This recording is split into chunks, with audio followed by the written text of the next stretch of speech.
और दूसरी बात ये है कि कबीर परमेश्वर जी कहते हैं हमारा दिल डांटने के लिए, दिल डांटने का मतलब इस मार्ग पर स्थिर रखने के लिए और यथार्थ ज्ञान बताते हैं।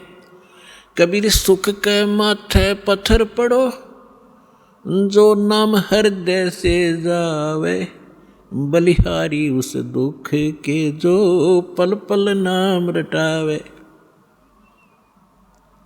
अब परमात्मा कहते हैं इसे सुख के आग लगे भाड़ में जावे, जिस तो भगवान की भूल पड़े, आपका नाम याद ना आवे परमात्मा, ऐसा सुख मत देना। और बलिहारी व दुख के जो पल पल नाम रटावे। पुण्यात्माओं देखो, हमें अभी तक ज्ञान तो कह भी नहीं था अध्यात्म मार्ग का। वैसे अपनी परंपरागत साधनाएं पुण्यात्मा किया ही करते हैं, वो डट नहीं सकते, रुक नहीं सकते, उनकी आत्मा में इतनी तड़प होती है। अब परमात्मा हमें थोड़ा बहुत कष्ट अवश्य रखेगा। यदि आपको सर्व सुख यहाँ प्राप्त होगे तो आप वही हो जो सर्व सुख को सतलोक में ठोकर मार के आएंगे। और फिर कुछ दिन में यहाँ भी भूल पड़ जाएगी, सारे ठाठ हैं, कोई दिक्कत नहीं आई, और वो जो लगन लगाना चाहते हैं सतलोक में की कसक बनाना चाहते हैं, वह भूल पड़ जाएगी। तो आपको थोड़ी बहुत जो तकलीफ हो रही है उसके दो कारण समझना। एक तो ये समझना कि हे परमात्मा, आपकी शरण में और आपकी भक्ति करते करते और ये दान धर्म करते करते भी मुझे कष्ट हो रहा है। आपकी शरण में ना होता तो ना जाने के बिजली गिर जाती मेरे घर के ऊपर, मेरे शरीर के ऊपर। और ये सत की सत मानना। कुछ भक्त क्या होते हैं जो 1-2 वर्ष साधना कर लेते हैं, 5-6 महीने नाम ले लिया, 5-4 महीने फिर छोड़ छाड़ गए। गलती तो उनकी अपनी होती है, क्योंकि मर्यादाहीन हो जाने से परमात्मा की पावर जाना बंद हो जाती है। जैसे आपने कनेक्शन ले लिया बिजली का और किसी भी कारण से आपका कनेक्शन कट गया, तो पावर आपके घर पे है ही नहीं, और फिर आप यो को कोई लाभ नहीं हो रहा।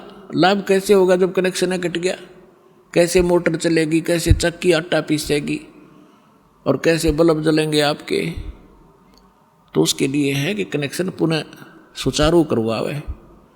यदि क्योंकि परमात्मा को मालूम था कि जब ये सच्चा मार्ग शुरू होगा उस समय काल ने इतनी ऊट पटांग रीतियां बना दी होंगी, परंपराएं बनवा दी होंगी, बनवा दी जाएंगी उसके द्वारा।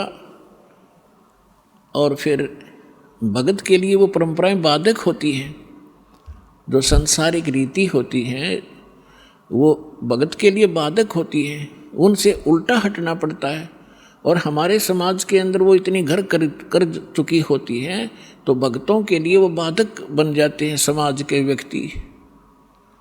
और किसी ना किसी कारण से, कोई मजबूरी से, कोई अनजानपने में, तो आपकी मर्यादा भंग हो जाती है।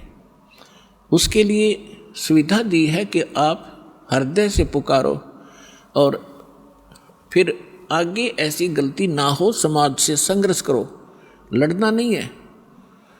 अब वो आपकी बात नहीं मानते हैं तो आप भी उनकी मत मानो भक्ति मार्ग में, और बाकी जो कोई सलाह अच्छी देता है संसारिक कार्यों की, उसको स्वीकार करो।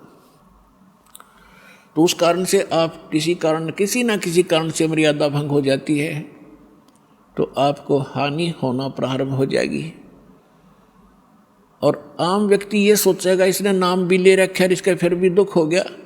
वो दुख उसके कारण भी हो सकता है कि नाम खंडित हो गया, परमात्मा का प्रोटेक्शन आपके सिर से हट गया, तो काल तो फिर लठ लिए खड़ा है, कभी ठोक देगा।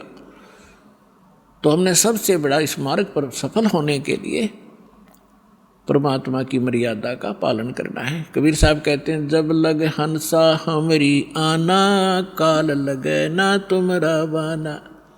परमात्मा ने कहा कि जब तक ये मेरा हंस, मेरी आत्मा मेरी मर्यादा में रहेगा, काल तेरा अटैक नहीं हो सकता।